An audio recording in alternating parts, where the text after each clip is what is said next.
Welcome back. We're discussing the ongoing 8-year-old war in Afghanistan. We're looking back at the first few weeks of the war in 2001. Joining me in the studio is Major Jason Amarine. He led the first U.S. military unit deep inside the Taliban-held South just weeks after the attacks of September 11th.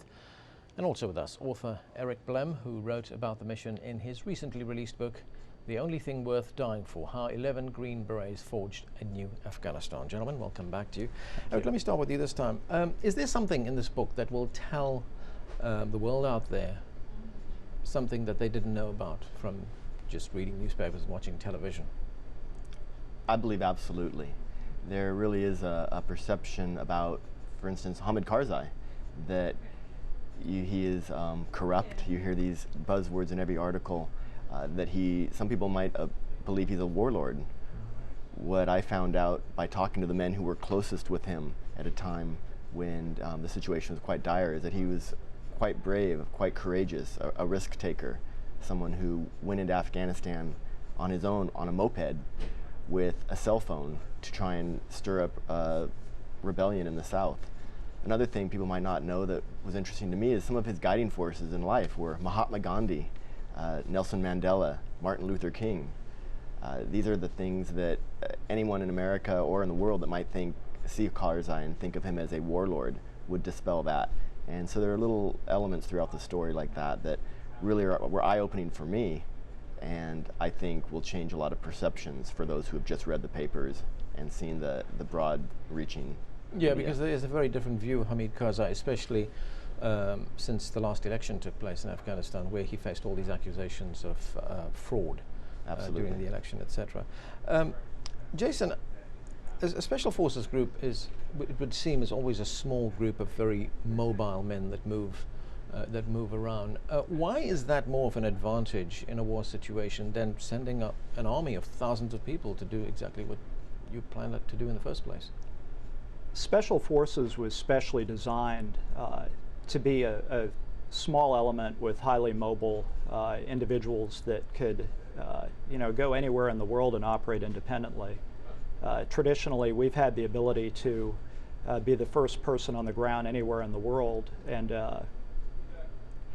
a unique aspect of that is with 12 people, we have a communications package that lets us operate independently anywhere that we go. We draw lineage back to the Jedburghs of World War II that would infiltrate behind Nazi lines to support resistance movements in Europe. And that evolved into special forces of today that focuses on unconventional warfare as well as counterinsurgency operations. And the big strength in it is that we could go to a country, only about a dozen individuals, we get to know the people there, we leave a very small footprint while bringing with us a great capability to bring additional support. So it really allows us to build relationships more easily because it doesn't look like an entire invasion is coming. It's just 12 of us here to help. There's one question that was at the back of my mind while reading this book and while reading about your experiences in the military, and that was Osama bin Laden and the leadership of Al-Qaeda have never been apprehended. They've been wanted by the United States. Why is that? Why do you think they've never been apprehended? Well, I think that if you look at the difficulties involved in capturing an individual, I mean, you look throughout history at any time anybody has tried to capture one person, and it's always been enormously difficult. I think if the mission had been stated as eradicate Al-Qaeda safe haven, if that had been the mission, it was something that was actually achievable fairly quickly, and that's what we did within the course of just a couple of months. Capturing bin Laden or capturing any individual is something that's a very long undertaking, and I think it's something that we're still working hard to do, but it's also something that we shouldn't expect to happen overnight. I couldn't help noticing in reading the book that there's no love lost between the team that you led and other groups of the American military/civilian groups that were in Afghanistan at the time, like the CIA or the Army brass, or politicians for that matter. Did they get in your way? Well, I mean, I hate to use a cliche, fog of war, but the invasion was something that was put together very quickly. So you had a lot of different elements in government with the best of intentions that were all trying for the same goal, which was overthrow the Taliban, eradicate al-Qaeda, capture bin Laden. So when we got on the ground, there definitely was a great deal of chaos where all those different elements were all not really in a competition with one another, but they were definitely ruffling one another's feathers as they were pursuing their own respective agenda to try to get to the end. So it definitely created a lot of tension. At times it was humorous. I mean, we're all on the same side here, but sometimes it felt like we're working against one another. But what was really encouraging is in the months that followed, I think everybody really got on the same sheet of music and everybody really did start to work together well. When I returned several years later, I was actually amazed at how much it had changed. I mean, everybody really was kind of working as one concise entity. Eric, I want to read a quote from a review of your book here. It was Kirkus Reviews, and it says that Blem extols these men's laudable courage and sacrifice, but he ignores larger issues, including the sad fact that America squandered this victory and the Taliban have returned to dominate southern Afghanistan. Is that fair criticism? I don't believe so, just within the context of the book.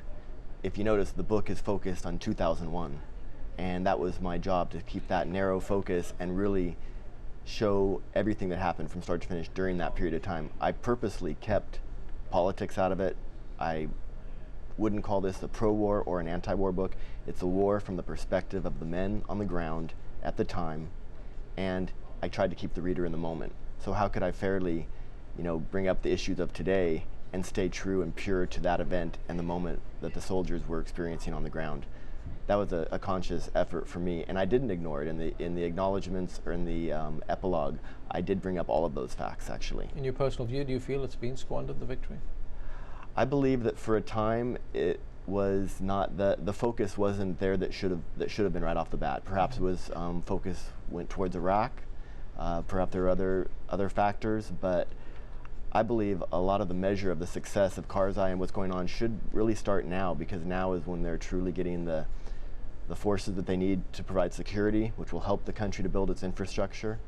And again, I'm not an expert on Afghanistan. Right. My expertise is this mission in 2001.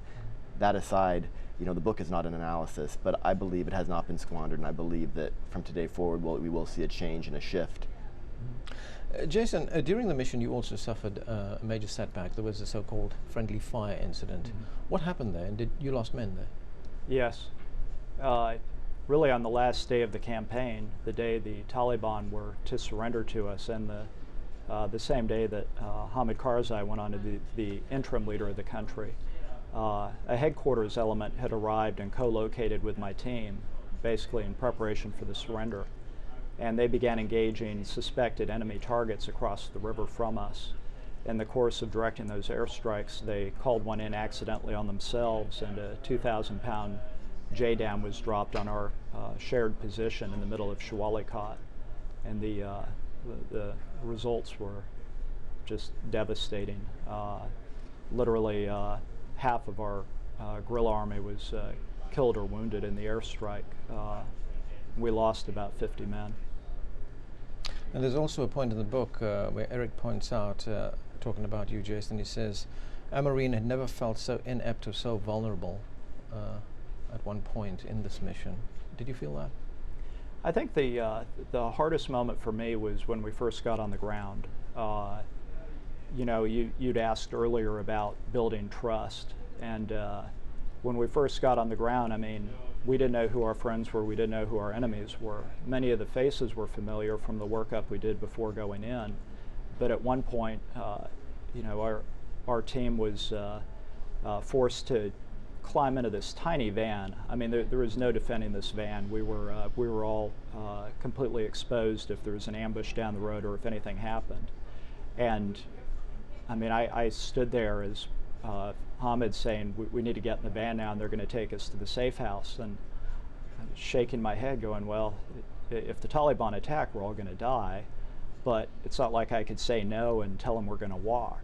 So we all squeezed into this tiny van. I mean, I had to try to free up my my M4 so I could actually get it out the window. I mean, we're just so jam-packed like sardines, and I'm just thinking to myself, if I'm wrong here, we're all dead. Right. And I mean, to this day, I think back on that moment, that decision, and I just wonder. I mean, it worked, but I don't know if it was the best decision. Okay, we've just got a minute left, and I've got two quick questions. One for you first, Eric.